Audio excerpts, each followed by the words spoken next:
Okay, welcome back to What She Said Sports. Hold on 1 second. Somebody's in my ear and I'm trying to get them out. Just give me 1 second to get this out. This is breaking news, and this is important, and I want to see how this goes over, meaning is the broader media going to pick it up? Okay, so today, the broader media, somebody's in my ear. Oh, jeez, hold on. Um, what the hell is it? Oh, okay, I see it. Okay, all right. Um, the broader media, I want to see if they're going to pick this story up. Okay, so you know that how Shedeur Sanders is expected, is supposedly getting first team reps. Well, when I saw the video of Shedeur practicing, we saw Bailey Zapp by the side, and I noticed he was throwing to a lot of people I didn't recognize, right? And now it's kind of making sense. Remember last night in the media, uh, after the game, they asked Shedeur Sanders somewhere. They asked Shedeur Sanders if, oh my God, okay, they asked Shedeur if he was going to be throwing to any of the guys that he like the rookies like Gage, and he said, I don't have that much motion. He's saying I don't have that much motion. Like I gotta go out here and win games. I don't have that kind of pull to be saying I want to throw to this person, I want to throw to that person. So that was an interesting question because you would think that the media knows this. Now let me set this up so you can spike it. Okay, the media is messy as f. We're gonna talk about that tonight. The media, the Browns media, is right now trying to pit these players against each other, trying to paint a picture that they don't want Shedeur to be the starter and it's a disruption. Talking about that full on tonight.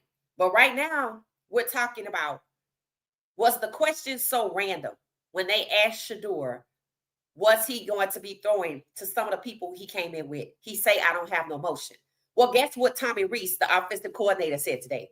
Now, mind you, they taking Stefanski off the hot seat by keeping him to the side, letting Tommy Rees come out and deliver this information. So it's reported by Daniel Oyefuse, and I went and watched the video. It's reported that yes, Shedeur is getting first team reps. That's facts, right? However, it said this week of practice is Shedeur Sanders' first week with the starting offense. Because why? He actually worked out with the starting defense a long time ago, but they kept him back from the offense. It said, but Brown's offensive coordinator, Tommy Rees, noted that he'll be playing with a lot of rookies he was drafted and practiced with dating back to the spring. So Shedeur is practicing with the first team, but he's going to be playing with rookies that he was drafted with. Okay, why is he playing with people that came in when he came in? What is the purpose of that? And then it said he practiced with during the spring. Now that could be a good thing, that could be a bad thing, but it also could be starting problems with the actual first team. So they're saying he's going to be playing with Quinshon Judkins. Quinshon Judkins is the starter. He's not just a rookie, right? So it's kind of unfair to say with Quinshon being the starter, they used him first because he's also a rookie. That's not a bad thing. But if Quinshon Judkins were a rookie and he wasn't the best player on the team like he is, that's problematic. Because what is the purpose of Shedeur working out with Quinshon first team reps? But then when I get into the game, I'm playing with the second team and third team running backs. So it's saying that such as the running backs, Quinshon Judkins and Dylan Sampson. Now, how much you want to bet you're not going to see Quinshon as much? He's not going to start he probably start the game, but he's not going to be the starter for the game. And tight end Harold Fannin Jr. Okay, fine. Is he the starter? Is he better than the starter? You want the best person available. That's what it's supposed to be. The best person available. But here's what they trying to do. They trying to slide in some lesser talented players that are rookies. Of course, they mentioned it, Quinshon. That's fine. Harold Fannin Jr. is actually good. I don't know why they put Dylan Sampson in there, but okay, right? He not the starter. But what about the tight ends that I saw Shedeur practicing with that I was a head scratcher, right? I said, why is Shedeur throwing to these guys? They not the starters. That's the people he practiced with. So remember the people he practiced with that played in the Rams game, how poor they were, and the excuse was those players probably not gonna have a job tomorrow, and they all got cut. They get ready to run it back. I'm like, this is what I meant by how extreme Kevin Stefanski is willing to be, and they think they slick by having Tommy Rees to come out here and tell us. And the media asked the question yesterday to Shedeur, knew what was coming. Do you see what I mean? Do you see what I mean? What is the purpose of him practicing with Jerry Jeudy if he not throwing to Jerry Jeudy? And how pissed do you think Jerry Jeudy actually is for Shedeur to be throwing to the rookies while he on the sideline? He ain't pissed with Shedeur. But see, I don't even know why anybody would be upset about the change at quarterback because in 2023, they had quarterbacks. In 2024, they had 5 quarterbacks. In 2025, they actually have still 4 quarterbacks, but they had 7. So rotating quarterbacks is not new. So the media trying to paint a picture that is Shedeur is a disruption, that they're changing to him and fighting for Dylan, who has proven he can't win. Tells you what the agenda is. Keep away Shedeur Sanders off the field. Let's talk about the depth chart. Let's look at the depth chart because what sense does it make to have Shedeur practicing with the ones if he playing with the rookies who are not ones? You see what I'm saying? So let's just take a look at this because I'm telling you, this is what I mean by these are the extremes they're willing to go through. How far are they willing to go to set this kid up? What did Cam Newton say? Every time he step on the field, the result is going to be the same. Because they set him up. Okay, so Shedeur playing with the rookies and the people he practiced with. Now, the people he practiced with are the 3s, the 4s. So they gonna put the 3s and the 4s out here against Shedeur while he practicing with the 1s. Do y'all see this? Now, this is what I call BSery. Okay, it says Dylan Gabriel was a starter. Technically, when Dylan playing, you hear names like Quinshon Judkins, Jerry Jeudy, Cedric Tillman, Isaiah Bond, Harold Fannin Jr., Cam Robinson, Joel Boitano, Ethan, the center, that's 55, and Wyatt Teller, that's 77, and Jack Conklin, that's the 3, the last 3. Ethan, Wyatt, and possibly Jack or somebody else were the 3 that were facing the stands when Shedeur was telling them to block for him. So the whole right side rigged, regardless of who the hell the right tackle was. In the last game, the whole right side was rigged, right? So understand this. Now they're saying he's going to be playing in the game with people he practiced with. Now, they kind of don't really have any 4s left. But at running back, they have Raheem. But they say it's going to be Quinshon and Dylan. Why even put them out there as a rookie when really and truly they're starters, right? So it's like they don't want Shedeur to bow out with the starters, the people I just named. So Shedeur is going to be playing with Dylan Sampson, Malachi Corley, a wide receiver, Jamari Thrash, Gage Lavardian, Njoku. They got him as a 2. That's good for Shedeur, but he's questionable. So it's probably going to be Blake Whiteheart, hint, hint, KT Lefston, Tevin Jenkins. Tevin Jenkins blew his coverage against Shedeur in the Panthers game. He just came in from Chicago, was never a starter. He blew his coverage already. Luke, ain't no telling. Zach and Cornelius Lucas. Cornelius Lucas just came in, never been a starter. I think he got him for Washington. He can play on the left or the right side. If he plays in place of Conklin or whoever else, I have to go back and look at who the right tackle was that was lined up with 77 and 55 to see who it is that is hopefully not in the game. So understand this. This is why I say this should be breaking news, because Shedeur is getting first team reps, but there's a catch. What's the catch? What's the catch? Shedeur is getting first team reps, but he's playing with the 3s and the 4s and the 2s. The people that came in with him. Why is that a designation that matters? Why does it matter that he was drafted with Quinshon? The only thing I can say about that is Quinshon probably ain't going to set him up, right? Now, I don't know how they looking at it, But from what I can see, they're trying to say Jerry Jeudy's pissed. Because why? He's not going to get to 1,000 yards this year. I don't know if he got to 1,000 yards last year or year before, because they've been rotating quarterbacks. Rotate quarterbacks is not anything new, but they're trying to make it seem like it's a new phenomenon.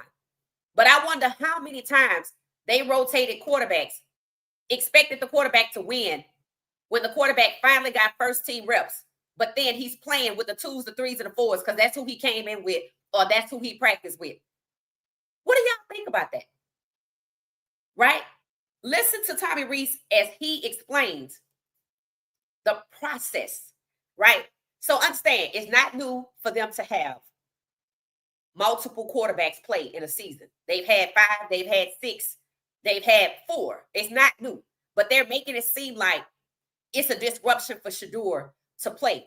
The Browns' own media is trying to say it's problematic, and the players are pissed because there's no consistency, there's no chemistry. Whose fault is that? That's Kevin Stefanski's fault. Why? Because they worked to make sure that Dylan had reps as a 3 and a 4. So trying to say it's Shedeur's fault that he gets the opportunity to practice with the ones and start with the Raiders is a problem for the players, when in fact it's Kevin Stefanski's fault, the one they have kept off the camera probably conveniently today and put Tommy Rees and every other positional coach or defensive coordinator out there. This is what I mean by how far are they willing to go. And if they made a quarterback change over in Vegas to Kenny Pickett, they expect Kenny Pickett to outdo Shedeur because Shedeur is a rookie. But if Shedeur get the hell and get out there and outplay Kenny Pickett, what does it say? That they got Kenny Pickett first and he took up all the reps from Shedeur and they traded him and Shedeur is better than him. If Shedeur get out here and ball out with the rookies and the people he came with, because he going to have to decide who to throw the ball to. And he needs to right now get over there to Gage, get over there. I don't think Rashawn going to be a problem. It's going to be the tight ends. It's going to be the tight ends because they can control the tight ends. They taking Jerry Jeudy out to piss him off. So they could say, oh, well, you said Shedeur was ready. So in effect, they're actually retaliating against him and using him as a company man against Shedeur. It's always the black players. Check this out. In Vegas, they have the black defensive coordinator talking about, they asking him about Shedeur. Let me share this. They're asking him about Shedeur running around in the pocket. Now, you see, Zach Orr, black defensive coordinator for Ravens, they use him and the whole black defense, the mostly black defense for the Ravens, to take down Shedeur, but to protect Dylan. The opposing team, knowing that was on film and people was going to come out and talk about it. Now, they coming at this guy, and he don't even know it. He think, he looking at it like it's the Raiders versus the Browns. It's black versus white. It ain't the Raiders versus the Browns. It wasn't the Ravens versus the Browns. It was black versus white. The higher-ups, who are mostly white, rigging the game and using black players to pit against other black players to take down Shedeur, but to prop up Dylan. It's black versus white. It's no longer team versus team. It's black versus white. So listen to this guy falling right into the trap. Remember how they tried to bait in Cam Ward and people was like, Cam, don't fall for it? Just take a listen. There's one tendency that people notice that he tends to try to escape back instead of stepping up. I mean, is there a way that you have to change your approach to him, a quarterback that does things differently like that? You could check it. There's all young quarterbacks think that's the move. They all think that's the move. And I've told y'all before, you could do that, but the monsters are back there, so you got, but I'm sure, Coach Stefanski and Coach Rees, they're working on, step into the pocket. But, that all young quarterbacks tend to do that because in college it's just different. It's just different. You got Max Crosby, Watt, those guys. I would stay the hell away from being back there. There's one tendency that people notice that he tends to try to escape back, stepping up. I mean, is there a way that you have to change your approach to him, a quarterback that does things differently like that? You could check it. There's all young quarterbacks think that's the move. So that was good. That was good. He didn't step in it. That was good. But you see, they put him out here today, right? Where the offensive coordinator at? Just keep listening. That was good. He's smart. Let's go. They all think that's the move, and I've told y'all before, you could do that, but the monsters are back there, So you guys, but I'm sure, Coach Stefanski and Coach Rees, they're working on it, step into the pocket, but now you know that they're not working to develop Shedeur. That all young quarterbacks tend to do that because in college it's just different. It's just different. You got Max Crosby, Watt, those guys. I would stay the hell away from being back there. Okay, so here we go. So this is a black defensive coordinator they put out here to ask about Shedeur, who is a black quarterback taking his first reps. I don't know if this guy will even be on camera if Dylan was the quarterback. In fact, I think they will be talking to him and his players just like they did the Ravens to take down Shedeur, but prop up Dylan. But Shedeur is the starter. So I got a black defensive coordinator on the hook in the Ravens and black defenders trying to they actually propped up Dylan and taking out Shedeur. Now I'm going to not the offensive coordinator. I'm going to the defensive coordinator. Who's black to ask them. And I pose the question that Shedeur steps out the pocket as if it's a problem. He didn't step in that landmine. He told my all college quarterbacks do that. He said, but the mind back there, so you need to look out for Max Crosby. Shout out to him. Because believe me, they put him out here to say something negative about Shedeur because he is black. It is no longer team versus team. It is black versus white. And it will be this way for the foreseeable future if the NFL keep drafting black elite talent and they keep getting to the quarterback position despite they're holding them back. And the same will be true for the game. Why is that? The same will be true for the game because the Browns are actually possibly setting Shedeur up again. And it's starting. And of course, you're going to say, oh, the Browns media is just messy. I'm telling y'all,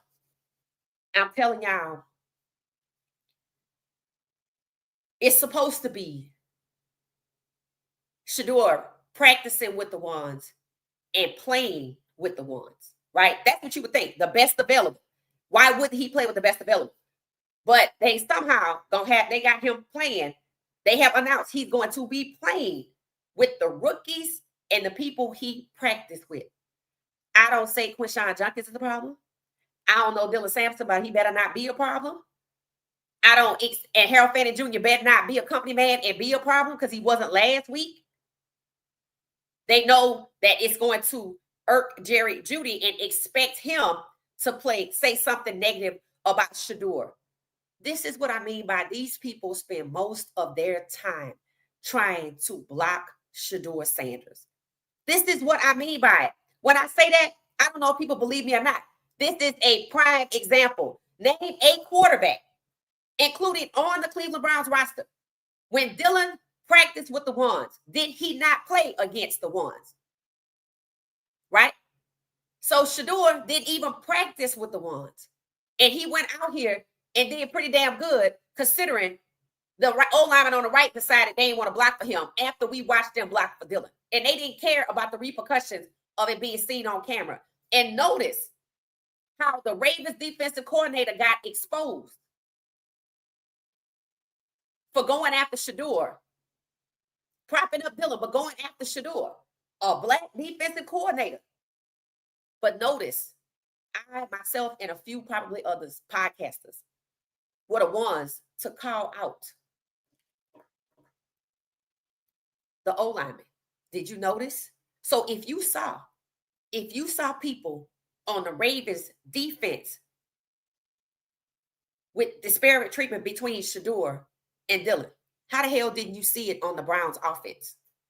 How the hell did you not see the Browns offense selling out Shedeur? Did they do an analysis on that? See, that's why you got to be careful before you sit back and go endorse people. Because I wonder straight out the gate. That's interesting. Why would he, Chase? Why would he tell this part? Because he didn't tell the other part. Chase has never done an analysis on Dylan. That's what they say. I ain't been over there to check. You check. They're like, why you always doing analysis on Shedeur, but you don't do analysis on Dylan? So Deion Sanders Jr. thought it was good. that he actually was honest. He was honest because the defensive players are mostly black and the defensive coordinator are black. And I said it. Oh, they didn't say the defensive coordinator. You heard me say it. They said his name. And then today, they go and get the Raiders. It is black versus white. That's all it is at this point going forward. And maybe it's been that way and I never saw it. But I can promise you, with Shedeur Sanders being target number one, with them trying to make sure he stays off the field and don't look good if he get on the field and definitely not win.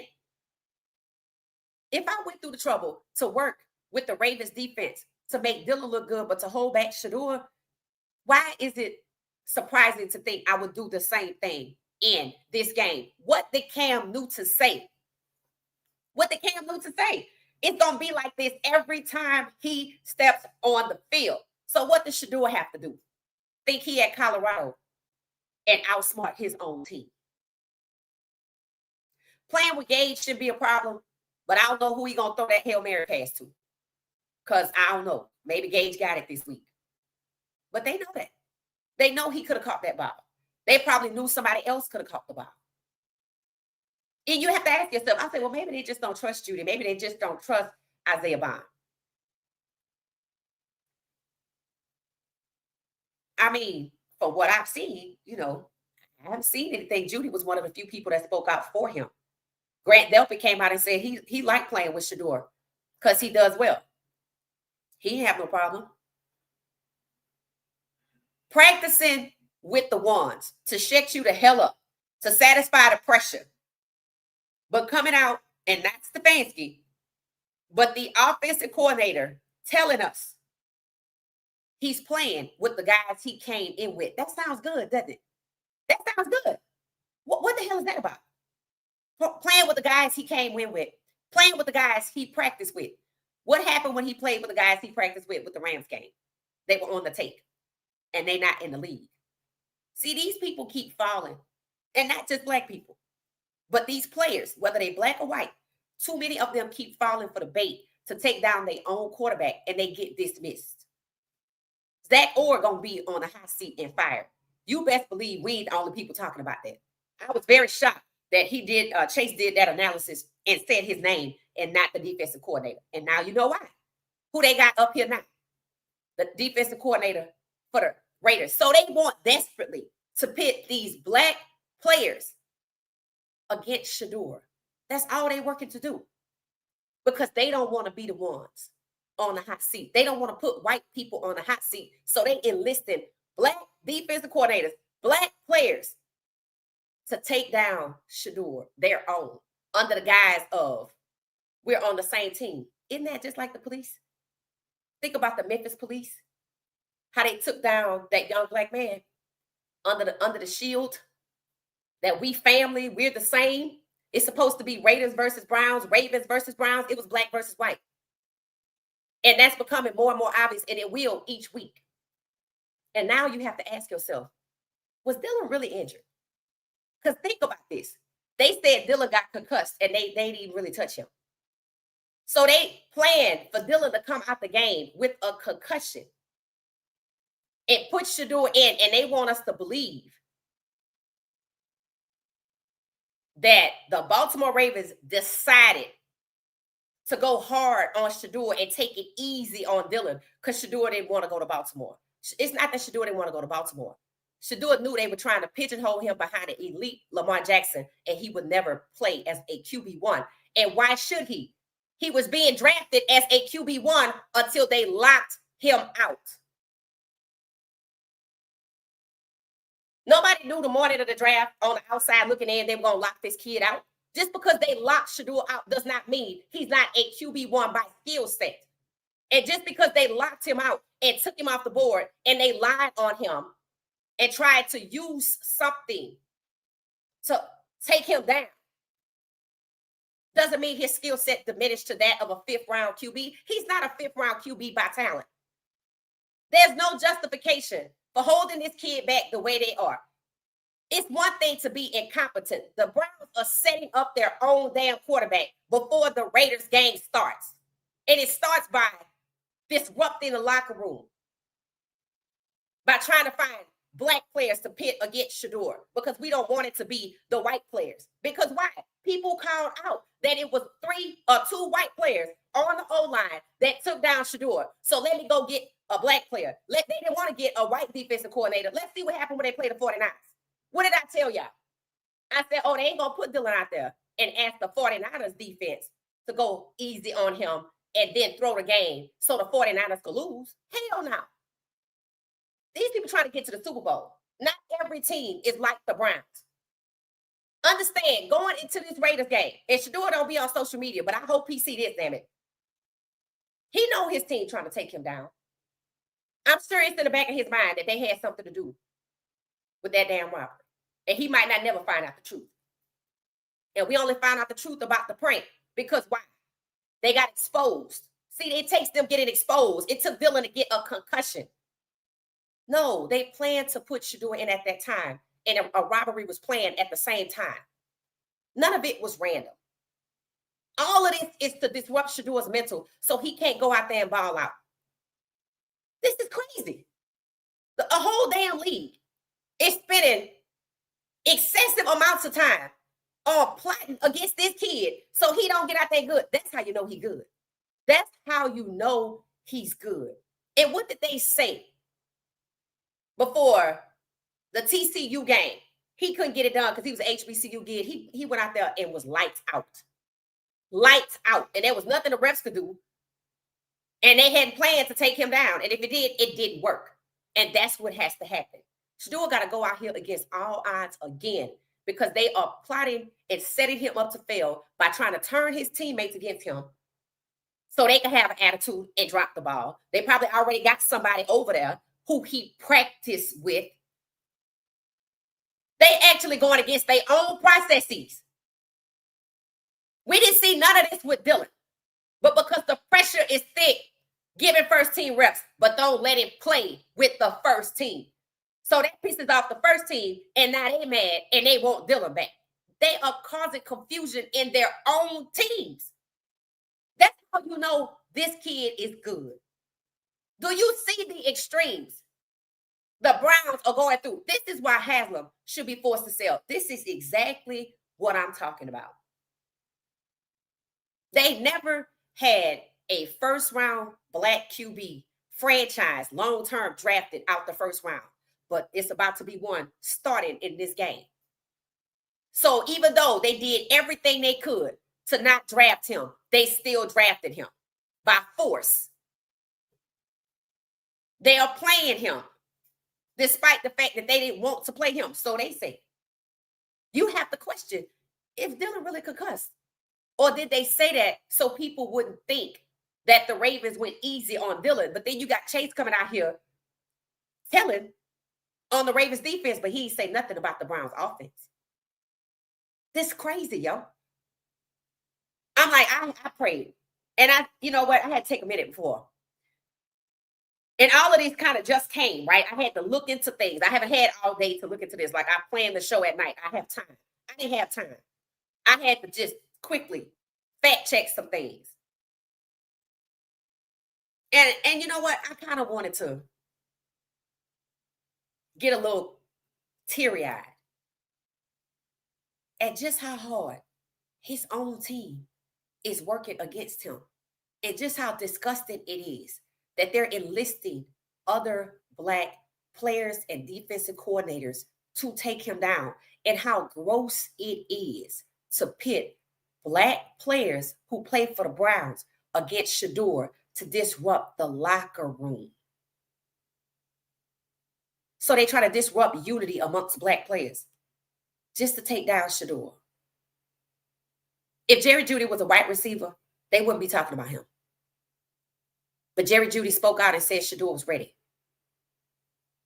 Well, since you said that, we just going to let him throw to the tight ends. If you go back and look at any of that practice footage, he's throwing to tight ends, and I don't recognize none of them. Why would he be taking first team reps, throwing to the people who not first team tight ends? You see? Mark Andrews. Celebration Bowl. You see? You see?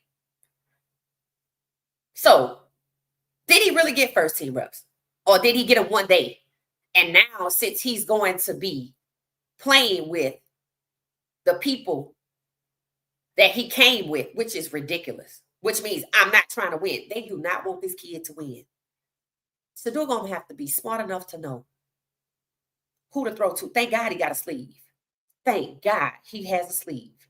See, that was one of the issues. Kaden and Juju, they don't have sleeves. So they can't just switch it up like that. Thank God he got a sleeve. When I saw that play go long to the end zone, I knew that was Shedeur. And when I saw his sleeve, I'm like, okay, he can pick and choose. And just like STU, he spread the ball around. So now he going to have to be selective. He going to have to know without a shadow of a doubt who can catch what ball in what scenario and who to trust. Because there are going to be some people. See, if I'm Shedeur early on, I'm throwing to the tight ends. I'm going to see if you're going to get it. And they're probably going to get it. But in the end, if it ain't Harold Fanning Jr., I don't know. This is what I mean by it's black versus white. But they protecting the white players because they caught a lot of heat. But did you see Chase Daniels talk about them in his analysis? But he talked about who? The Sanders family, I want them to hold back a little bit. Just hold back a little bit. Because while it appears Chase Daniels, somebody that we said hate Shedeur, was setting it up that this happened to Shedeur, what he really was doing. The Ravens defense, the defensive coordinator did this. Fired the defensive coordinator. And that's probably what's going to happen. Do you see what I'm saying? Do you see what I'm saying? 197 of us, take time, hit the like button. Take time, hit the like button. Do you see what I'm saying? And for those of you that are just not joining us, it's crazy out here. They setting it up before the game. It ain't even a fair game. They disrupting, they starting all kind of mess in their own locker room. And I want y'all to know, the Ravens locker room is in shambles after that game. We're going to talk about that tonight. The Ravens locker room, people are not happy. That's how I know Zach Orr going to get fired. But it's his fault. It's his fault. Because I don't know who he let convince him that Shedeur gave a damn about the Baltimore Ravens instead of him having enough sense to know, because he watched his own quarterback be taken down by his own team's offense, that this is about 17-32. So if Zach Orr loses his job, too bad. They might as well just have a white DC. And maybe that's the point. Pitting another black defensive coordinator against a black quarterback. It ain't about strategy. And you know it's not, because Dylan was out there in the first half and they protected him. And I don't know how the hell he got a concussion, which meant it was fake, which meant that everything that happened after halftime was pre-planned, including the break-in at his house while he's on the field, including him getting into the game unaware. Did the Ravens say they were planning for Shedeur? Yes, they did. So they knew he was playing. And if they knew that, how they knew that? Do you think it's a coincidence they were planning for him and he happened to get in? That's just as coincidental as Shedeur's supposedly back door being unlocked and burglars just happened to stop by. That's bullshit. All of this is a cover up. Dylan getting a phone call and them telling him he coming out. I don't know what the hell he knew, but I know he ain't got no damn concussion because they didn't do nothing to him. They said that so you could believe that the Ravens defense was tough on them because they set it up that the Ravens would go easy on Dylan. If the Ravens defense said it, we practiced it for Shedeur because they knew he was getting in the game. So maybe it was a surprise to Dylan and Shedeur. But everybody else knew, including the people that were robbing Shedeur. They weren't watching TV and go, oh, he got in the game this time. Let's go rob him. No, they had everything they needed. They masks, they coats, they shoes. They had his address. They knew nobody would be there. They knew who he hangs around, who they see all the time. His mother, Florida. They knew Bucky wasn't there. It's strange he wasn't there. Unless maybe he just couldn't be there. But I never heard him say why he wasn't there. He said he should have been there. And why wasn't he? Did they not want him in town this week? Because he was going to bring somebody with him and maybe they would have stayed behind at the house? Y'all better wake up. Y'all better wake up. This is crazy. This is crazy. I've never seen anything like this. This is racketeering. I've never seen anything like this in my life. Honestly, I've heard stories about cheerleaders, right? I remember there was cheerleader mom. This lady, because I was a cheerleader, this was a movie, like on Lifetime. This lady wanted her daughter to be the cheerleader or the captain, and somebody else was. So I think she paid somebody to hurt or kill, the other girl, so her daughter can be a cheerleader. But see, here's the difference, right? That's one person taking down one person, right? That wasn't the school taking down their own cheerleader. This is the Browns working tirelessly to take down their own Black quarterback who can help them win, which would make their fans happy and which would keep them out of legal trouble. They don't care about none of it. Do you see the extremes these people are willing to go through to keep Shedeur from playing football in the NFL this season as a QB1? He got first team reps with defense around July 31st. But this was his first time getting first team reps with the offense. And we saw him on camera practicing with people who are not first team. And now Tommy Rees, instead of Stefanski, is coming out to tell you he's going to play with the rookies and the people he practiced with. So he's not getting first team reps, or he's getting first team reps. Maybe not. It don't matter because he's not playing with the first team. He's not playing with who they deem to be the best. Is that not the craziest shit you have ever seen? They didn't do this with Dylan at all. I've never seen anything like this. They just not going to stop. They just not going to stop. People are saying today that the robbery seems just like the inside job phone call. That the 3 people that robbed him were white. The 3 people that robbed him on the field while he was getting robbed at his house were also white. The one play that stands out to everybody is the one where the 3 white players lined up and looked at the stands away from where Shedeur was telling them the blitz was coming from. So in your first game, it seems like you randomly got into it, and it was not random. It was not random. And again, coming up with an excuse that doesn't hold up. First, it was Coach Prime in the draft. Now, he didn't want to play for the Ravens. The Ravens told you up front he was going to play. We get ready for Shedeur. Nobody said Shedeur was playing. But they knew. And Dylan had a concussion so Shedeur could play. So does Dylan have a concussion? That really opens the door for the medical records and all of these injuries to be audited to see if it's fraud. And was Deshaun Watson intentionally set up to be injured enough that he would eventually not be on their payroll, but on the insurance company's payroll? This is why all of their quarterbacks stay hurt. And Shedeur can only play when they're hurt by design. And even when the media is saying, put him out here, look at all of the damn corruption taking place to cause a problem within the Browns locker room, to cause a problem between Black players who Shedeur likely going to throw to, so they could be having attitude, so that when they do get back in the game, you know what their job is? I don't want Shedeur to play. This is crazy. They want Judy to be selfish enough to not give a damn about winning. They want him to be worried about 1,000 yards, so he hates Shedeur, so I want Dylan back. They want to force Jerry Jeudy to be a company man and say he don't want Shedeur to play. And they've already tried to paint it like that. We got a lot to talk about at 10:35. Now that I've been working on. This is crazy. And I asked myself, I said, okay. I said, you got the reporter asking Shedeur about, will he be able to throw to the people that he came in with, like pick and choose? Because quarterbacks can do that, right? And he said, I don't have that kind of motion. Then Tommy Rees comes out here today. Let's take a listen to what Tommy Rees said. I'm going to let you listen to that because it makes sense, right? I could tell you what he's saying, but I'm going to let you hear what he says. If you just not joining us, Shedeur's getting first team reps, but it has been confirmed he's going to play with the rookies and the players he practiced with, just like the Rams game. They all but telling Shedeur, we're not going to let you ball out. That's crazy. Just like that robbery was a message.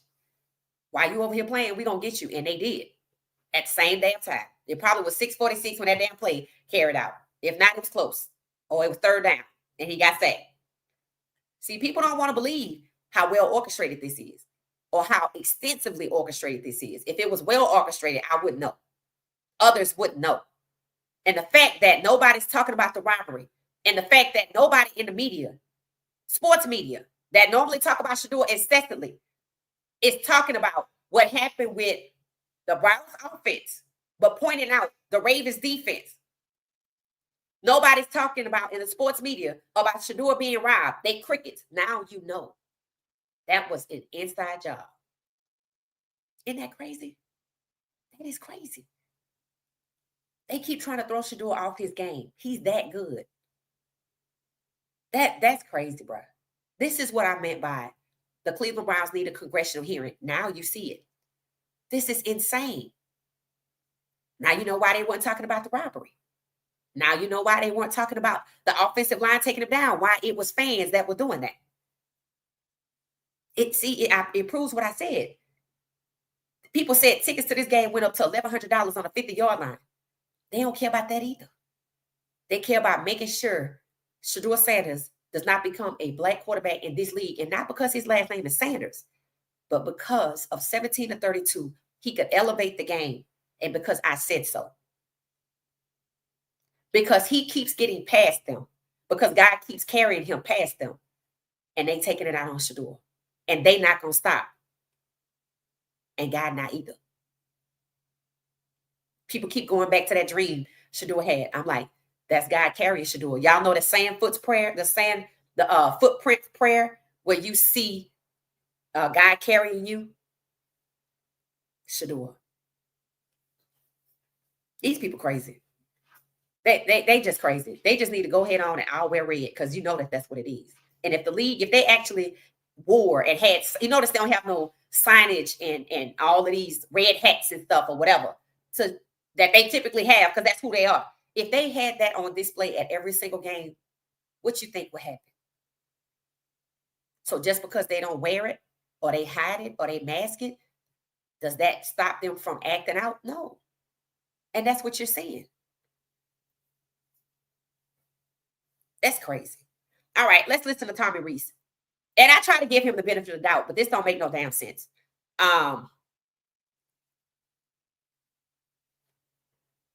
This is nuts. Hit the like button. It's over 200 of us. Please take a moment and hit the like button. Thank you, thank you, thank you.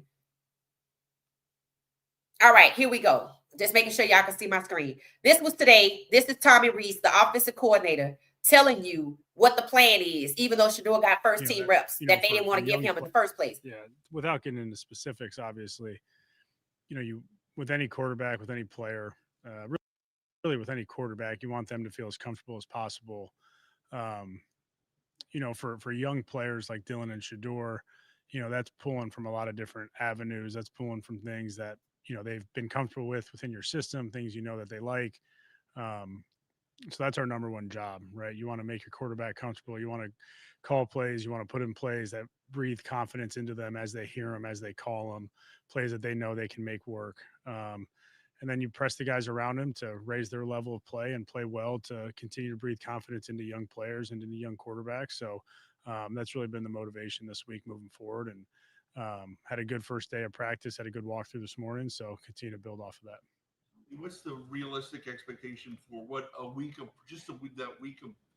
practice reps can do for Shedeur in terms of from what he did last Sunday to this Sunday? Yeah, certainly don't try to put any sort of expectation on guys, especially young players. I think we're about our process and about what drives that process.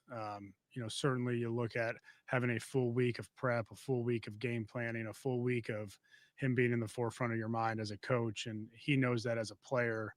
You hope that all those things benefit and come to fruition on Sunday. expectations, I would say we try to limit those. It's more about, hey, we're going to pour, this whole week into making sure that you feel comfortable and confident. And, our goal and our job is to make sure that he gets that feel and gets ready to go on Sunday. What did you think of his debut? Yeah. Look, I think it's a hard position to be thrown into, obviously, but that is the life of being a backup quarterback in this league. So a lot of guys have faced that. A lot of guys have played that role.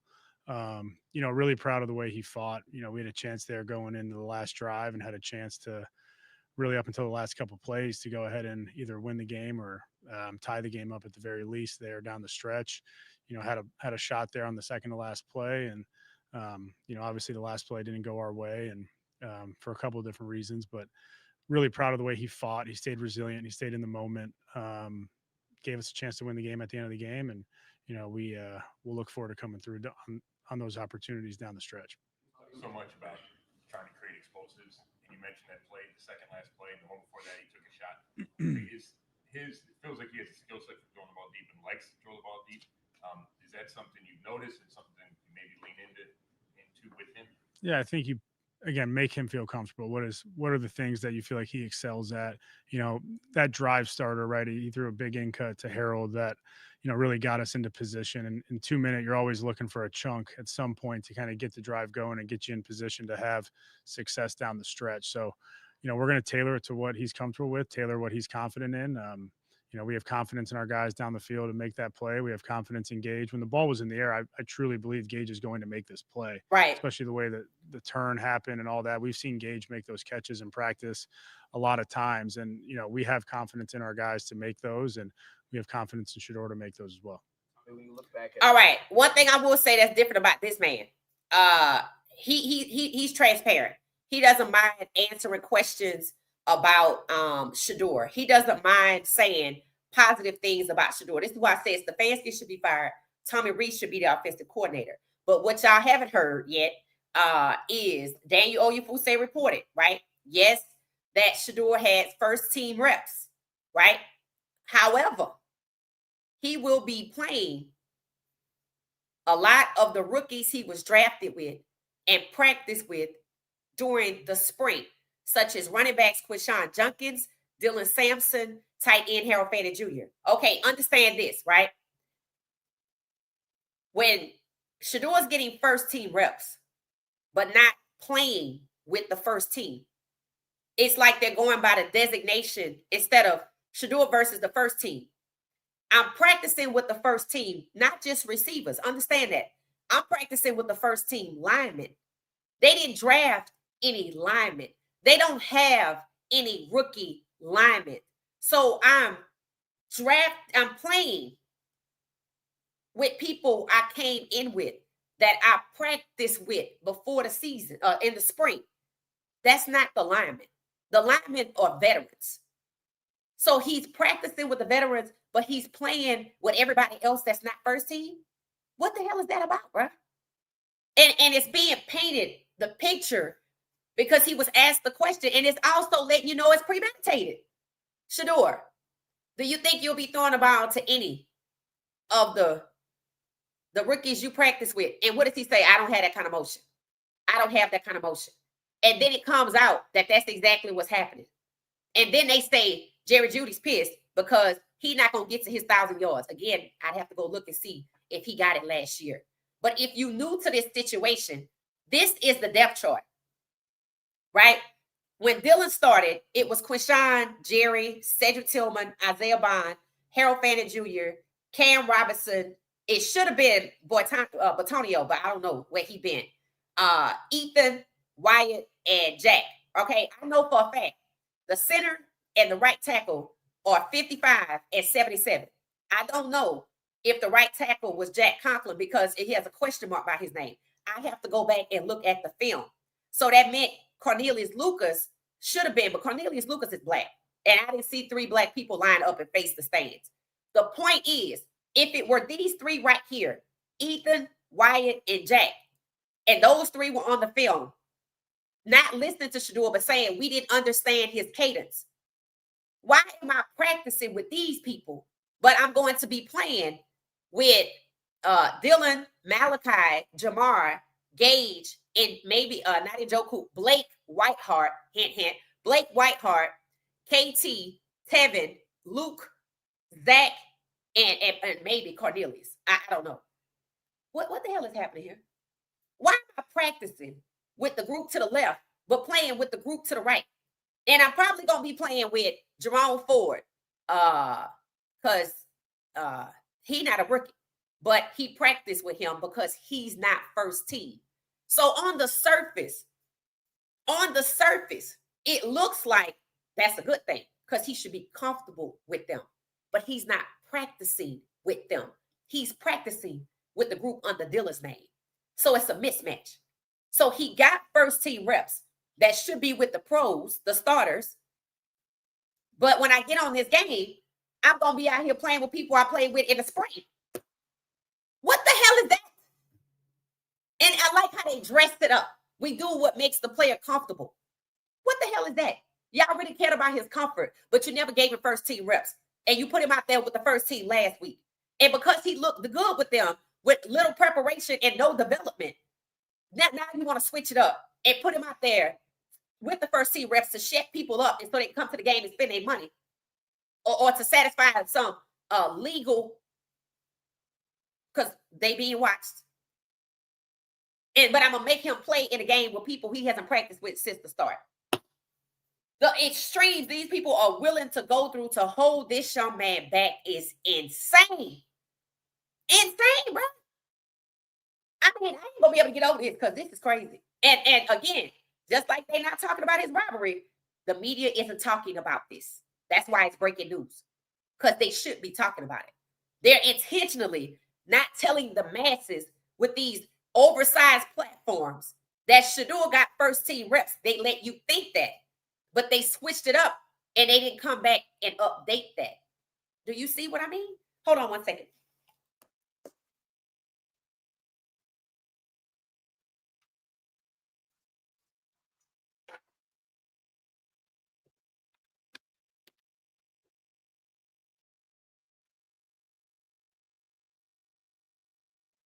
So when y'all under these people comments, y'all need to be holding these people accountable because this is crazy. This is insane, bro. So the first group to the left is the first team. This is the first team. If you know football, the group to the left under the quarterback, that's technically the starter, which is Dylan, who had earned the damn thing, who has already proven that he's not that guy. But he gets all the protection from the Ravens. Shedeur, who never got first team reps, who they clearly don't want to be QB1, all he gets is set up by his own team. By his own team. And they willing to expose themselves and make people wonder if Dylan is really hurt. And then Shedeur gets robbed. And instead of talking about that, they don't even show no concern for him to talk about that. And now they're not talking about the switcheroo. Shedeur getting first team reps. Everybody go out and be excited. Today is Thursday. Shedeur is getting first team reps, but he will be playing with the people he came in with, the people he practiced with in the spring. They let Kevin Stefanski make him look good. Shedeur is getting first team reps, but they sent Tommy Rees out here. And Daniel Oyefuse to tell us that Shedeur will be playing with players he played with in the spring,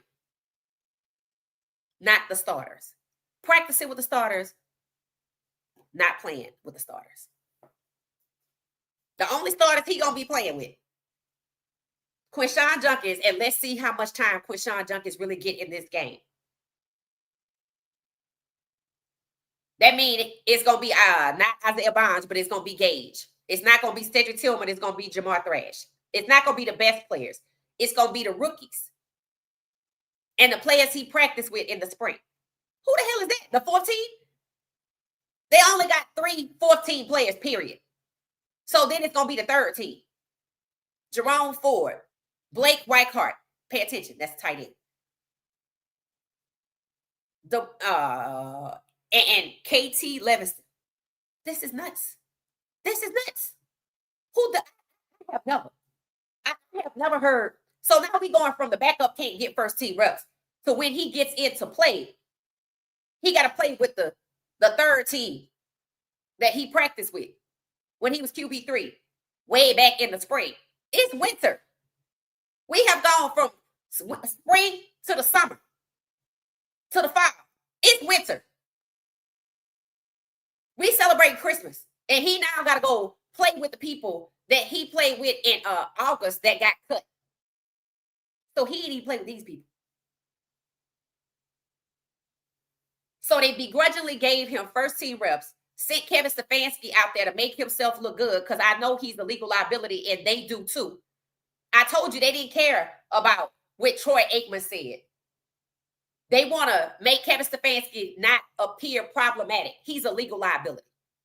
So let's send him out here to say Shedeur is getting first team reps. And then on Thursday, as we get closer to the game, don't send him back out there. This time, send Tommy Rees.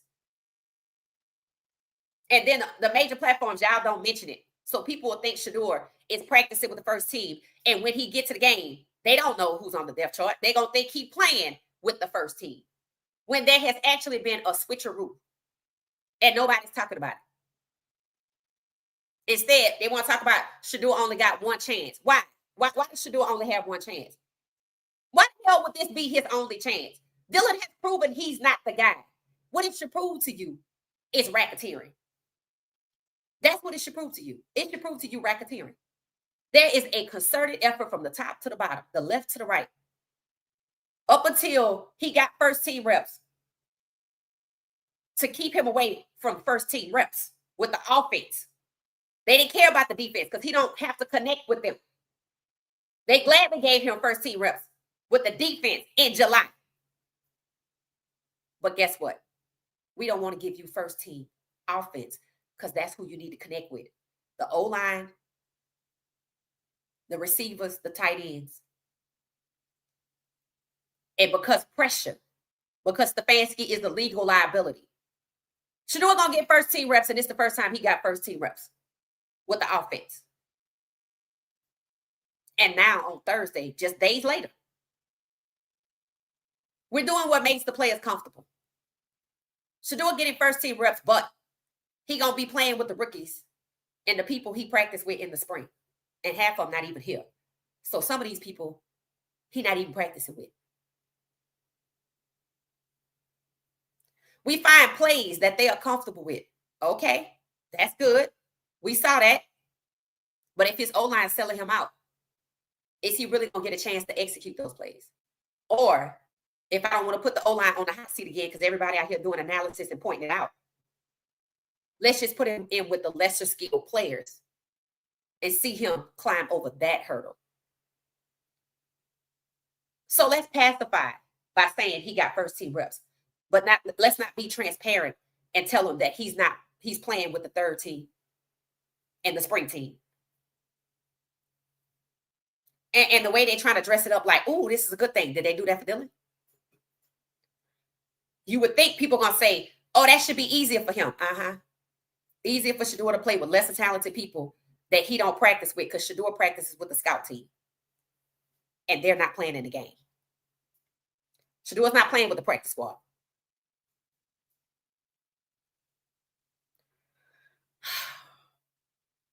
The saga continues.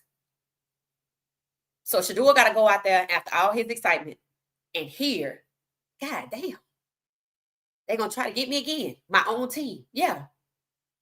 And now you got to wonder what the other team going to do to help out this time because Dylan ain't out there. Are they going to try to injure him? Because that's the only way he going to get off the field and not come back. Because we know he's not going to take no injection for pain so they can puncture his lung like they did Tyrod Taylor. It is black versus white. It is not the Raiders versus the Browns. It is not the Browns versus the Ravens. It is black versus white. This has nothing to do with the Sanders. Absolutely nothing. And it's not even about stubbornness, and it's damn sure not incompetence because there's not this kind of incompetence in the world. The Browns are working overtime to disrupt the locker room, turn players against Shedeur, and set him up with lesser skilled players that he don't practice with currently. and dressed it up in a nice package and put a bow on it for you so you can go buy them tickets and still support them. Racketeering.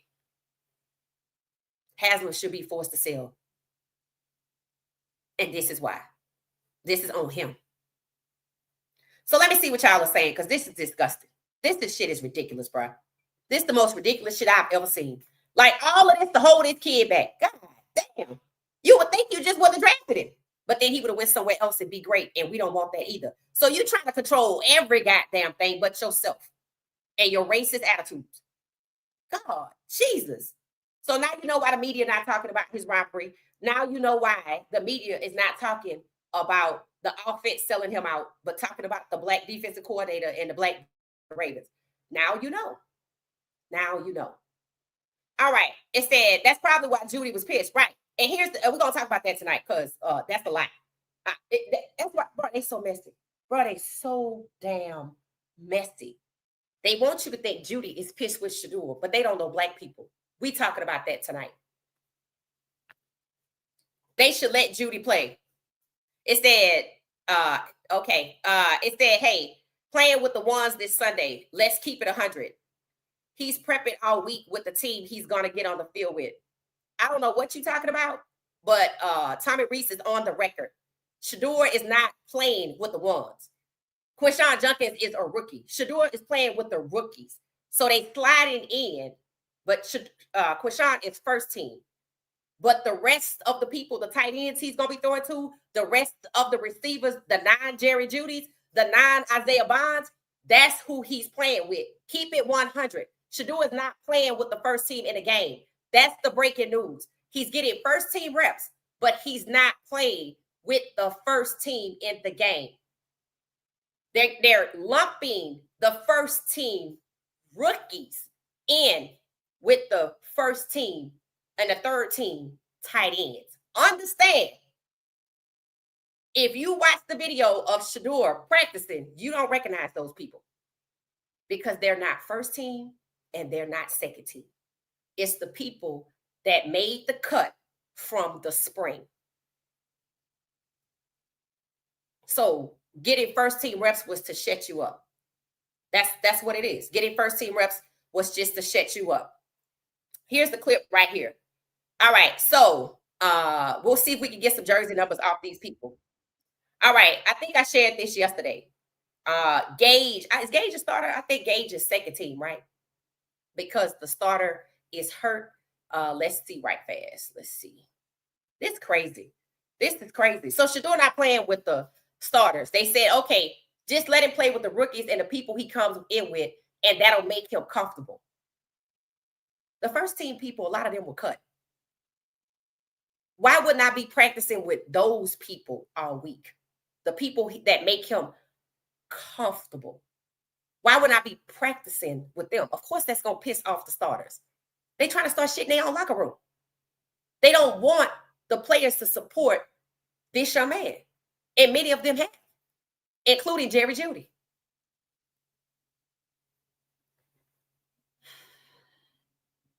This is insane. I've never seen anything like this. So I don't know why you would practice with the group you're not going to play with. And honestly, Quinshon Judkins, he's the starter. But yes, he's a rookie. That's slick. Oh, he's going to practice with the people he came in with. Did Dylan do that? Did Dylan play? No, he went out there and played with the best. Man. All right, so here we go. Let's see who these people are. Let's turn off this and let's just see the little quick glimpse we can get. So that's Shedeur. I don't know who the guy is he's talking to. That appears to be Quinshon or Dylan Shedeur's combo. Let's see. Who is that? I don't know who that is. 82. Who is number 82? I'm going to look it up. Look up number 82 for the Browns. Number 19. Is that Cedric Tillman? That's Gage. Okay. 83. Who's 83? Who's 82? That's Jerry Jeudy. That's Harold Fannin Jr. Okay. So here's what they're doing. I don't know who the hell 83, 82, and 84. I know who Gage is. This is the depth chart. Let's go back to the depth chart. Okay. Let's go back. Okay. Going back to the depth chart. Cedric Tillman, is he number 19? So you saw Jerry Jeudy. You probably saw Cedric Tillman. I don't know what number Isaiah Bond, but I saw 44. Okay. So we saw 44. He's practicing with Harold Fanning Jr., but he's a rookie. So he should be throwing to him, right? But don't be surprised if you see Blake Whiteheart. What is his number? Then Isaiah Bond is a rookie, but he didn't come in with Shedeur because he had got caught up in a legal situation that apparently was also fraud. So you should see Gage, and you saw Gage already, and you know Shedeur helped to develop Gage. Then Cedric Tillman. I think you might have saw him throwing to Cedric Tillman, but they're going to put in Jamari Thrash. Don't know his jersey number. And then Quinshon Junkins, yes, he's a rookie. And Dylan Sampson, I do believe, is a rookie. So that's the running backs, though. But the running backs are not that crucial. Shedeur and Quinshon are cool. They could do their handoffs. I don't know about Shedeur and Dylan, but I don't see Quinshon Junkins setting up Shedeur. But when it comes to the rest of these people over here on the third string, we don't know them. And the only person that's over here that's a question mark is Blake Whiteheart. Why? Because we know who Gage is. We watch Gage play. Gage is good, but in that scenario, and they said he's made that catch a lot of times, I'm assuming they mean contested. One of the things that these rookies don't look for that the veterans have over them is the fact that these veterans gonna come strip this ball out of your hand. The rookie's mental is to hold on to the ball, but not to protect it and make sure it doesn't get stripped. That's what happened to Gage. That's what happened to Gage. So, again, this is different, right? Shedeur getting first team reps is something they were forced to do. But midweek, they pivoted and they're saying he's playing with the people he came in with. Now, first chance you could say, well, maybe they don't trust Jerry Jeudy. I don't know if they consider Isaiah Bond a rookie because he is, but he didn't come in with Shedeur. So they're putting it on Jerry Jeudy. And of course, he was curt in his, I guess you could say his press conference, but they don't understand Black people. See, Jerry Jeudy had just done a press conference with Shedeur, about Shedeur, and he was complimentary. But now they look like they're the only person that doesn't qualify is the O-line because they're not rookies. They didn't come in with him. And Jerry Jeudy, who trying to get to his 1,000 yards. That's starting shit in your own locker room. So either they don't trust Jeudy to catch the ball from Shedeur, which is crazy, or they retaliate against Jerry Jeudy for supporting Shedeur, or like I said, they start shit in their locker room. So, because they want Jerry Jeudy to want to play with Dylan. This was obvious before Shedeur even had a thought about playing in a game. This was obvious several games ago because they wanted all of the leaders of the team to be against Shedeur or for Dylan. Initially, it was, I want you to be for Dylan. I don't want you to speak out about Shedeur. That's where Myles Garrett came in. Greg Delpit still speaking out about Shedeur.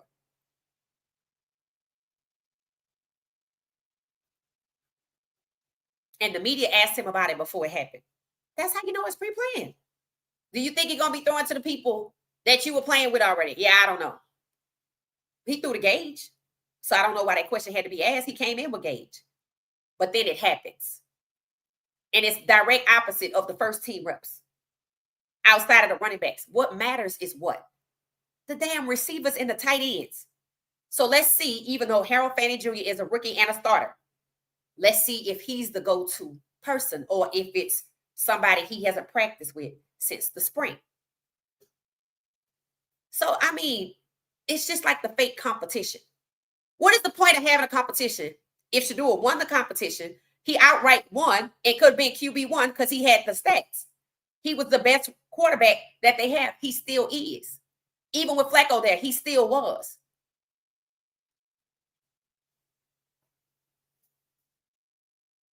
Let's see if the media picks this up.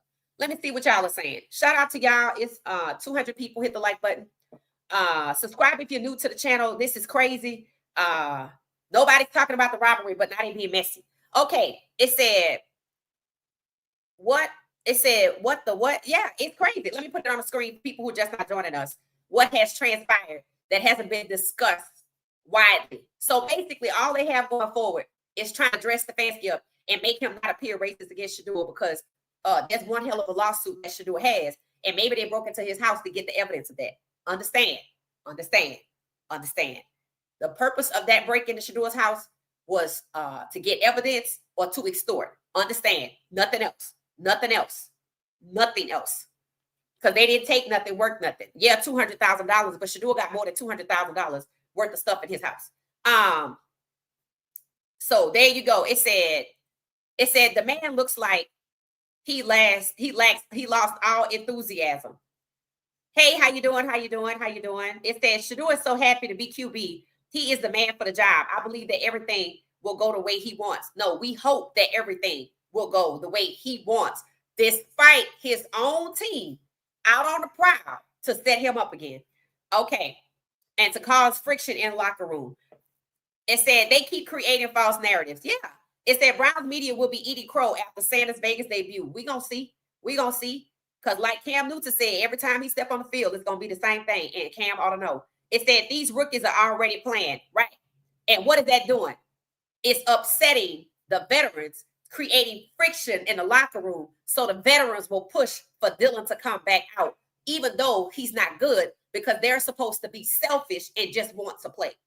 The Browns are causing all kind of friction in their own locker room, just like the Ravens. We'll talk about that tonight. It said another setup. It said they will probably put Bailey in with the first team, probably, because that's crazy. Why even get him ready if you just gonna put Shedeur out there with less talent?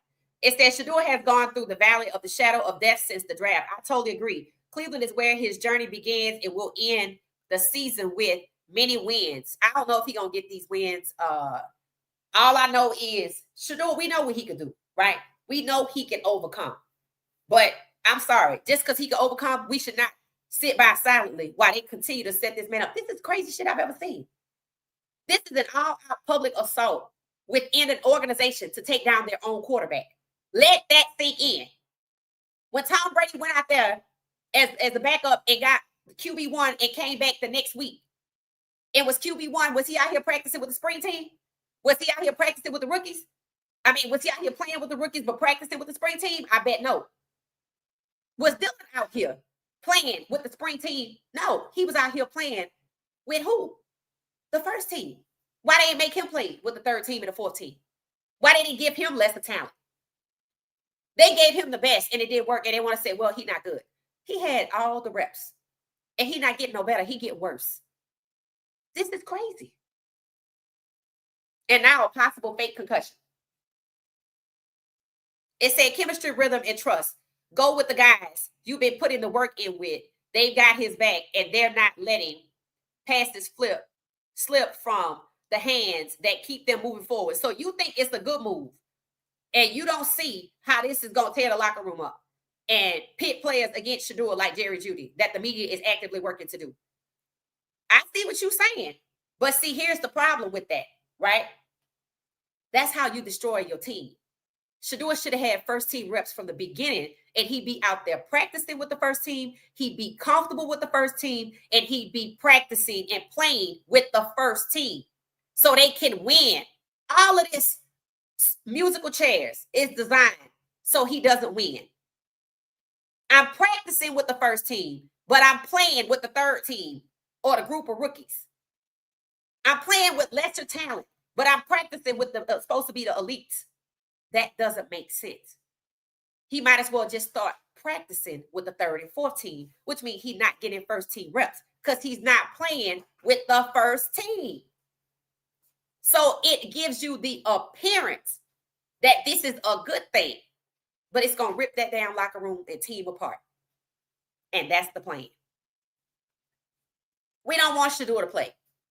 We're the starters. We're the best. You know how egotistical players are. You know how competitive they are. You think the starters want to be sitting on the sideline while the 3s and the 4s get the shine and they don't get their incentives in their contract because they don't hit 1,000 or they don't get a number of this, a number of that?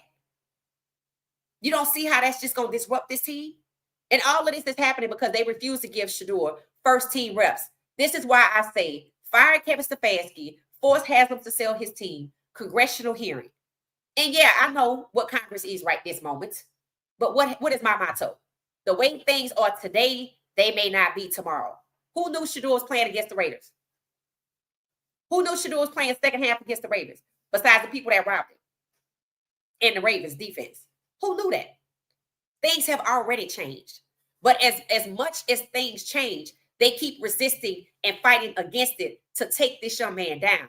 And I have asked you, how far are they willing to go, Stefanski and the Browns, to take down their own quarterback so he's not successful this year? And I'm talking about Shedeur. And why Jerry Jeudy mad? That's why. Because what's on the screen? That's why. Shedeur is practicing with the first team, so they got Jerry out here catching passes from Shedeur. But he ain't going to be the one playing.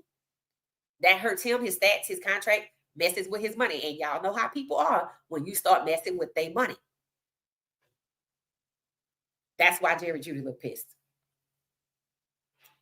That's exactly why. It said trade Jerry Jeudy. Forget him. They gonna trade him anyway. I hope he know. I'm going back and look at Jerry Judy's numbers. I sure am. I'm going back and look at his numbers because if he didn't get 1,000 yards last year, I don't know. Because they rotated so many damn quarterbacks. But it's not Jerry Jeudy, to be honest. It's not. They using Jerry Jeudy to be the company man. Oh, he's pissed that Shedeur started. It is exactly written that way. It is exactly written that way. He ain't pissed that Shedeur started. He pissed that they playing games.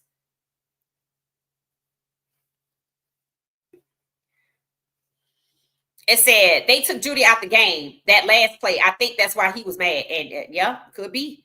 It said Jeudy is playing Sunday. Yeah, okay, we're going to see. Coach, you got to catch up, bro. Like when we actually telling you what the press conferences, what they reported, you can't just be coming up with your own narrative. Like you got to understand that there's an active takedown by the Browns against their own QB1 versus the Raiders. That we're no longer Ravens versus Browns. It's not Ravens versus the Browns. It's black versus white.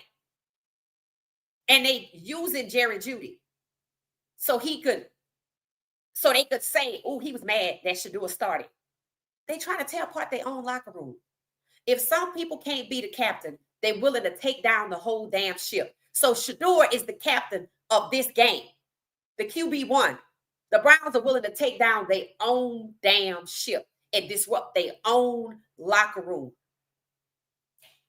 They were so desperate, they was willing to lose. Getting Dylan hurt in the process. Coming up with fake competitions, possibly fake concussions. Just so Shedeur don't get out there. And now when he get out there and the heat is on Stefanski, they got to fix that because he's a legal liability. So he comes out and says, Shedeur Sanders is getting first team reps and everybody's happy thinking this game is about to be on the up and up. But on Thursday, they send somebody else to whisper. But he's playing with the people he came in with. And the practice people from the spring. So he don't need first team reps. Because he's more comfortable with these other people. How do you think the first team gonna feel about that? They ain't got no rookie linemen.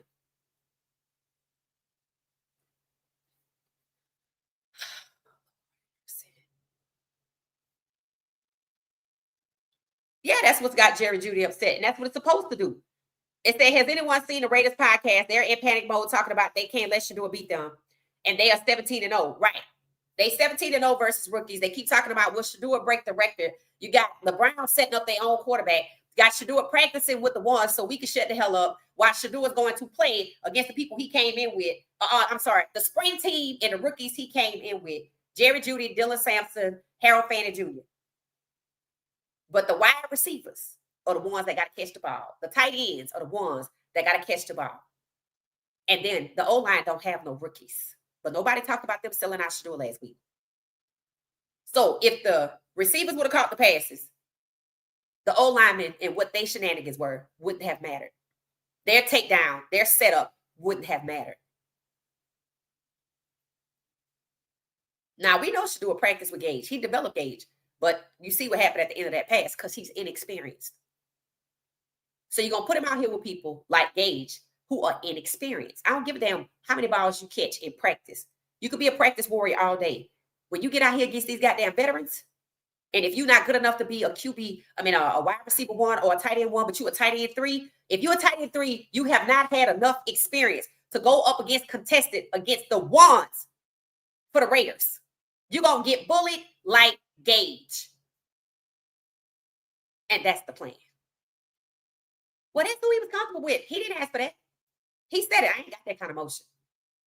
He didn't ask for that. He want to play with the best because he's the best. But that's the point. We don't want him to appear the best. So first, we're going to cheat him against the Ravens.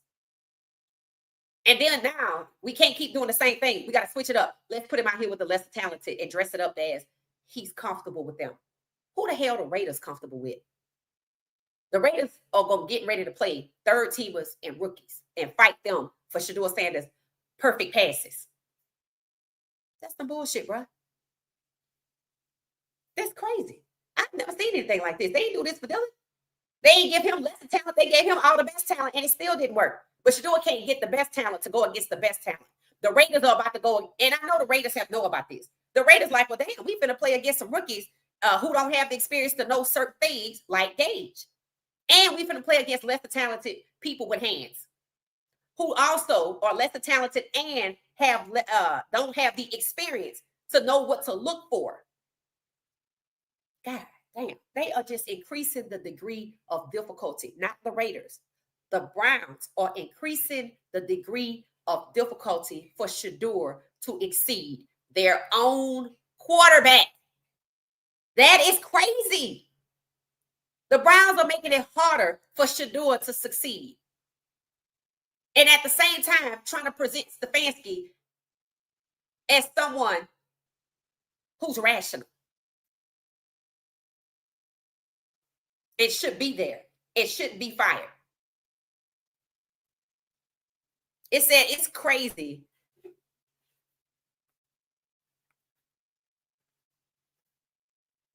That Jerry Jeudy has been able to keep his composure all season long, not getting targets. But the sudden now, it said, but all of a sudden, he's being a Grinch during the media. I don't think he's a Grinch about Shedeur, though. He's frustrated because, okay, I did all of this with Dylan. And I'm happy that Shedeur got in. And he is. I watched his press conference. He don't have a problem with Shedeur playing. He have a problem with all of these Mickey Mouse shenanigans. Jerry Jeudy, if Shedeur is practicing with the ones, it makes sense that Jerry Jeudy is perturbed because Shedeur should be playing with the ones. And he is. That are rookies. They exit him out. Why? Because he was positive about Shedeur. Where's Tony? It says Sanders will elevate the wide receivers. It's all good no matter who's on the field. Just catch the ball. No. They saw that last pass with Gage, and so did we. They said it. Gage had the ball. Do you see what happened? He had it taken from him. Why? Because he's a rookie, and he was worried about breaking his fall because he's inexperienced. Go watch the last play. He had that ball. So did Derrick Henry when he was running down the field, and they took it from him too. And the Bills won. After the Ravens were up, what? How many points? The first time they played? Understand this. They're getting ready to put, because Shedeur is comfortable, and he didn't ask for that. Inexperienced people that Shedeur is comfortable with. Instead of getting Shedeur ready with the first team and putting the best on the field. They're not putting the best against the best. We're about to watch the Rams game play out.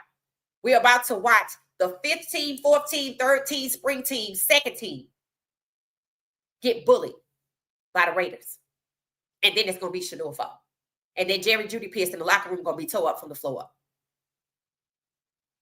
Jerry Judy's not pissed because Shedeur is the quarterback that they changed to Shedeur because he wasn't the leading receiver. He's pissed because, God damn it, what now? What now?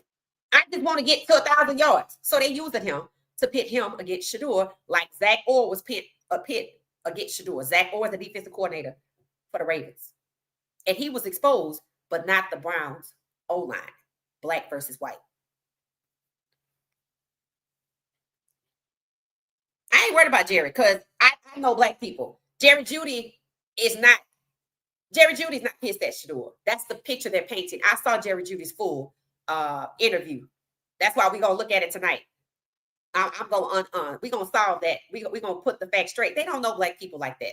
And if you don't believe me, they don't understand black people. Who remembers when the Super Bowl, after the game, Jalen Hurts, Super Bowl MVP, was sitting on the ground in the hallway. He was sitting on the ground in the hallway, celebrating with a cigar, and you could hear Mays, happy feelings. All those white people was just standing around him, looking at him like he was an exhibit at the zoo. They couldn't let him have his moment. And that's the point. They refused to let Shedeur have his moment. If I didn't want to let Jalen Hurts have it, if I'm attacking Jalen Hurts, who's first in his division and 8-2, why would I let Shedeur have his moment? I didn't let the Super Bowl MVP have his moment. It's black versus white. And when you got the other teams taking down and protecting the rival team quarterback in the first half, but going full out, full bar on the quarterback in the second half, and his own, at the same time, his own O-line is looking at the stands and refuses to see the blitz he's pointing out. And then they want to talk about what happened with that pass. But you see, he ran that play back and it was Gage the next time. And you see he had it. Even Tommy Rees said it. Gage has executed that play a lot of times. We thought he had it. So they making it seem like we're putting in people that Shedeur is comfortable with. They're putting in people like Gage, who's inexperienced and a rookie. Understand it. And they're trying to pit Jerry Judy against Shedeur. This is a whole lot. It is. It's Tommy. It's crazy. I'm like, and see, Vegas has already said the game will be close. And the Browns will lose by a field goal. Not a touchdown, a field goal. Last week, they said the Ravens was going to win by technically a touchdown. Isn't that what happened? What does Vegas know? Because Shedeur ain't never played starter in the NFL, so what they going on? Did Vegas know Shedeur was going to play last week? Apparently. What would have happened had Gage caught that ball? It would have been a lot of people that bet that the Browns were going to win, would have made some money. But you saw what happened. And Gage was like, okay. And people said, that's kind of was a touchdown. But you saw what happened when he hit the ground. I thought the ball was just supposed to break the plane, but apparently he was supposed to hold on to it and come back down to the ground. And what happened? He's inexperienced, so he tried to break his fall. That's what any of us would do. But that you can't do that in the pros. You got to be Travis Hunter and fall on whatever body part hit the ground. You got to secure the ball, make sure they don't strip it from you. You can't just catch it. You got to keep them from stripping it and land on some part of your body that you don't break. That comes from Travis Hunter playing football since he was 4. Experience in those scenarios. And now they get ready to put a field full of Gages out there who are inexperienced. I don't give a damn what you do in practice. These veterans know what to do. They know what rookies don't look for, and that's what you saw with Gage. Dollar Bill say the starters suck. Okay, well then don't say. Then present it at that. Present it as that. Present it as Shedeur is practicing with the ones. But you know what? The starters suck. So we're going to let him practice and play with the rookies and the people he came in with. Set it up like that. Instead, you're creating disparity. He's practicing with the ones to shut you up, but then he's playing. It's a whisper. It's a yell and a scream. He's practicing with the ones, but now it's a whisper that he's not playing with them. He's practicing with the spring team and the people he came in with. Set it up that the starters are not good enough. Set it up as that. Don't make it look like This is only happening because Shedeur is playing, because you're messing up the morale in your locker room. You're dividing your team intentionally. The way you phrase things, the words you use, the narratives you push matter, and they speak volumes. That the Browns organization itself, because Haslam didn't pick Shedeur, because Stefanski didn't pick Shedeur, doesn't want Shedeur to be successful. And we're only giving him an opportunity because y'all decided not to buy tickets, or because Stefanski is a legal liability, or both. Which is why we're whispering. Yes, Shedeur's getting first team reps, but he's not going to be playing with them. He's going to be playing with the people he came in with, the rookies and the spring team. Because y'all out here buying these tickets. Y'all flying in for this game. I don't want to disrupt that. I don't want them to boycott no more. So that's why I whispered this. And I'm glad I caught it. All right. Yeah, what the? There you go. There you go. There you go. It said evening. It said, so Junkins ain't playing. Okay, here's how they phrased it. They said Shedeur's gonna practice with the ones, but he's gonna be playing with the people we came in with, the rookies. Like Quinshon Junkins, Dylan Sampson, and Harold Fanning Jr. Let's push Harold Fanning Jr. over here. All right, because he is the starter. Quinshon Junkins is the starter. But with them using the designation rookies, that means I'm going to let Quinshon run the ball twice and put in Dylan Sampson, who's less experienced than Quinshon Junkins, because he's a rookie. That means Harold Fanning Jr. is a starter. He's a rookie. He's good. However, Blake Whiteheart, the tight end, was playing with Shedeur in the spring. So I'm going to ease out Harold Fanning Jr., who's elite, and I'm going to put in Blake Whiteheart because he was on the spring team, because he came in with Shedeur, because that's who he practiced with. I don't know if Blake Whiteheart was on the scout team, because that's who he practiced with. The practice squad ain't playing in this game. That's who they had Shedeur practicing with. It shouldn't be lopsided like that. It shows you that there's an agenda to keep y'all quiet, keep Stefanski out of legal liability, so they let Tommy Rees come out here and still rig the game against their own quarterback. That is racketeering. That is why Haslam should be forced to sell. That's why there should be a congressional hearing. Whether you think it's going to happen today or tomorrow, Haslam should be forced to sell his team. Because if they sit down and talk about all of this malfeasance to the public in a congressional hearing daily, the truth is going to be told, and it will be obvious that the Browns are setting up their own quarterback to fail again.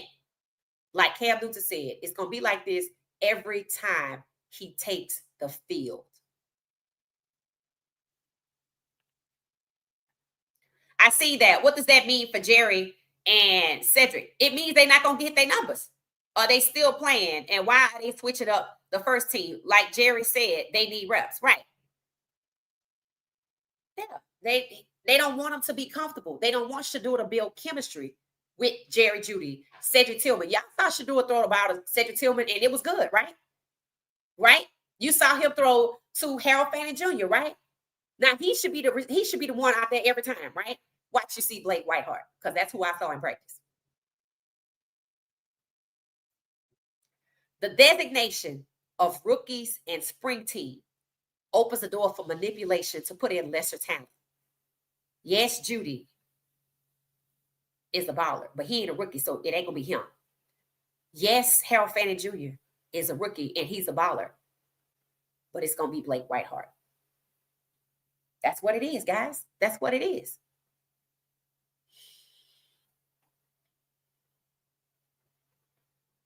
It said, thank you, Auntie, for what you do. It said, I've been on crash out mode. Yeah, don't be on crash out mode. I'm telling y'all, I ain't saying this for you to crash out. I'm saying for you to go on here and get your expectations in line. Don't be on this game thinking it's on the up and up. It's not.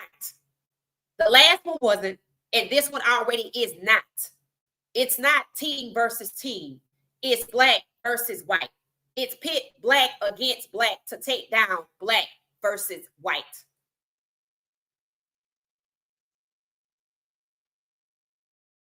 Racketeering. Racketeering. That's what it is, guys. That's just what it is. Let me stand up. Let me stand up. Let me stand up. Let me stand up. So, I mean, that's just what it is, right? This is not for you to crash out. This ain't for you to cry. This is for you to be informed. This is for you to level set your expectations. This is for you to look for the play. This is for you not to be bright-eyed and bushy-tailed and, oh, everything is fine and good. No, this is for you to stay the course. This is for you to understand what's really going on. They're not doing all of this because Shedeur's last name is Sanders. They're doing this to Jalen Hurts too. They don't want Shedeur to have his moment to shine. They don't want Jalen Hurts to be the Super Bowl MVP and let him celebrate. Understand this. That's what this is about. For you to be informed, level set your expectations, keep your eyes open, and look for the play. And Cam Newton just might be right. Every time he step on that field, it's going to be the Rams game. Every time he step on that field, it's going to be the Ravens game. What was the difference between the Rams game and the Ravens game? The Rams game, the Browns took out their own quarterback. The Ravens game, the O-line tried to take out their own Browns quarterback. But the Ravens defense helped to protect Dylan. And why? Dylan wasn't winning nothing. So Dylan can appear to be a better quarterback than Shedeur. That's how concerted the effort is to prop Dylan up in front of Shedeur. That's why he never had first team reps. That's why when he got first team reps, he's not playing with the first team. He's playing with the rookies and he's playing with the spring team. And what that does is opens the door for Quinshon Judkins and Harold Fanning Jr. to not get as much play and to piss off Jerry Jeudy, Cedric Tillman. All of those people are black. Every last one of them. And it's not pissing off the O-line because they don't have no rookies. So they have to play. So let's see who they switch to on the O-line on the right side. Let's see what the Raiders defense, they should be a full out all the way through, right?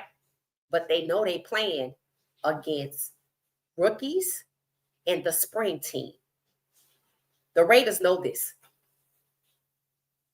The Raiders know that these guys they get ready to play with are not the first team. Quinshon Judkins is a running back. That don't matter. It really doesn't. It matters about Harold Fanning Jr. It matters about the receivers. It matters about the tight end. It matters about the O-line. So they put Shedeur on the field like the Rams game with lesser talent because they want to dress it up as you want to do what makes these guys comfortable. Why did they do this for Dylan? For him to be comfortable. Clearly, he needed lesser talent. And Jerry Jeudy's disgusted because the whole time Dylan was playing, it was just trash. So he figured they put Shedeur in, it's going to be right. But then they come up with this ridiculous rule or this ridiculous process and they switching things up. That's why he's disgusted. But they're using that. They're using that and framing it as Jerry Jeudy's pissed that Shedeur is starting. And that's not the case.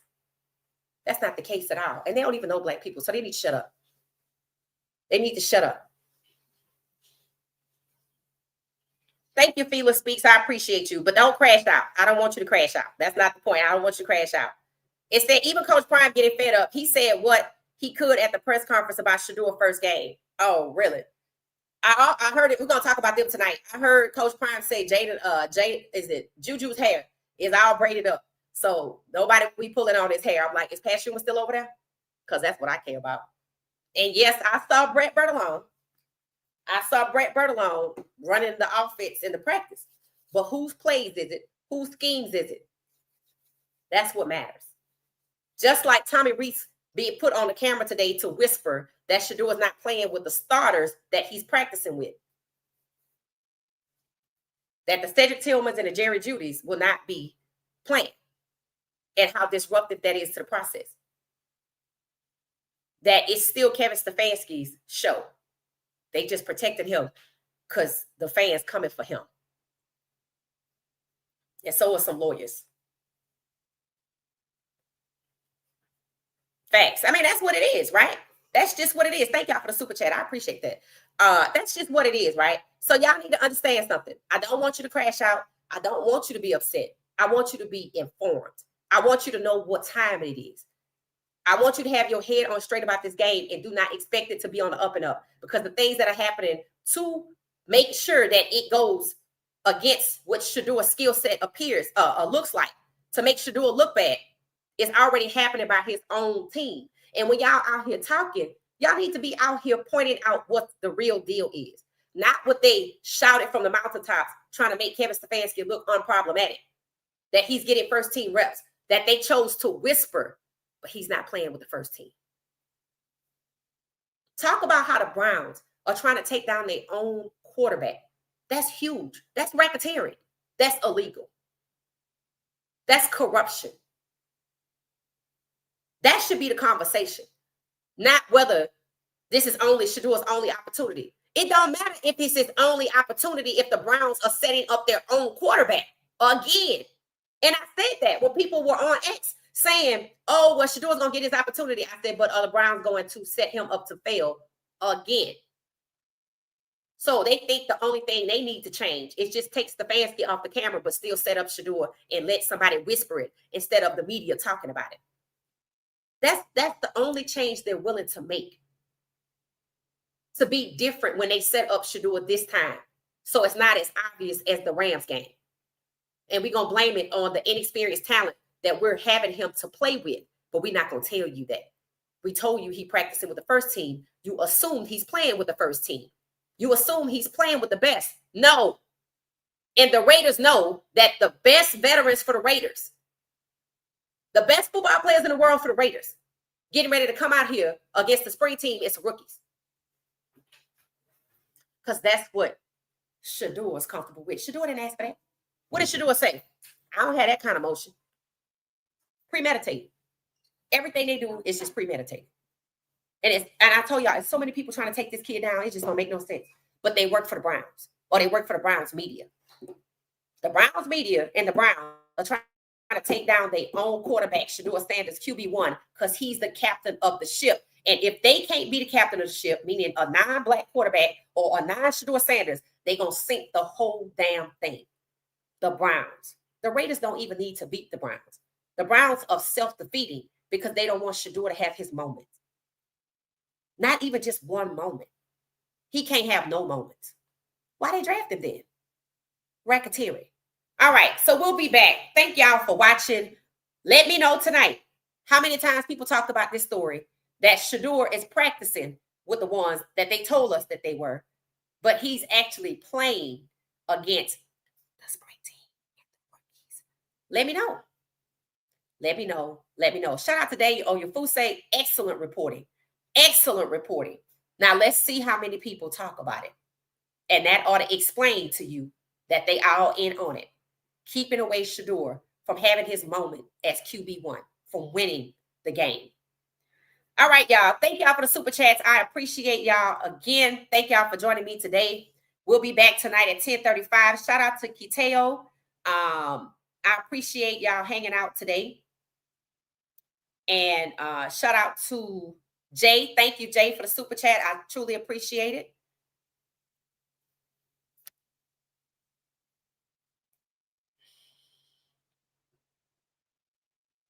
I'm trying to get to y'all's names. That's what I was trying to do. For the guys with the super chats, or the ladies and the guys with the super chats, thank you so much. Fela Speaks, and Jay. I appreciate y'all for the super chat in the daytime. Thank y'all so much. Awesome. All right, we'll see y'all at 10:35 p.m. tonight. The Browns are so messy. The Browns and the Browns media are so messy. See y'all tonight at 10:35 p.m. Eastern Standard Time. Thanks for watching What She Said Sports. Have a good one, everybody. Going to grab some dinner.